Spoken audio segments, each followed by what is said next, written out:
Do you recommend that young children suspected for ADHD go to a pediatric psychiatrist for initial evaluation and medications, or is it acceptable for a pediatrician to diagnose and prescribe?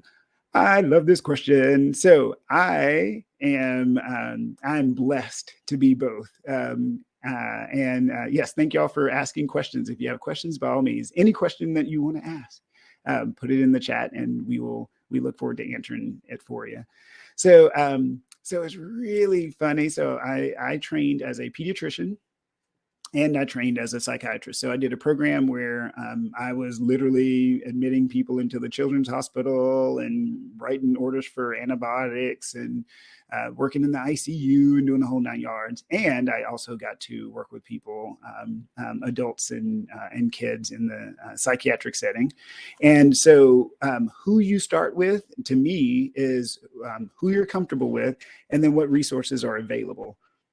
So if you live in a bigger city, most times you're going to have quite a few pediatric psychiatrists. We call them child psychiatrists, but they're all the same. It's psychiatrists who are trained to work with kids. So if you have access to them, sure, you can start with them. There's quite a few of them are out of network, which is a whole other story, because that's me. I'm out of network, and we'll talk about that if that question comes up. But most folks, especially when it comes to pediatricians, there are just simply more pediatricians than there are psychiatrists, period. So overall, there are way more pediatricians, hundreds of thousands of them, compared to tens of thousands of psychiatrists. And then of the tens of thousands of psychiatrists, the group of pediatric psychiatrists or child psychiatrists is even less. And so, sometimes I tell folks to go and see their pediatrician just because there's so few of us, and which means that our availability is a little harder. The good part is most pediatricians, because again, I trained as one, they do mental health management extremely well. So they know how to start medicines for ADHD. They can monitor for ADHD. They'll use forms and screener tools for ADHD. They manage it extremely well on the front lines. And when I say pediatricians, I'm also going to include my family practice doctors, because they are also trained fairly well in the mental health aspect. The times that I get referrals from pediatricians and family doctors is when there's most times other things going on. So the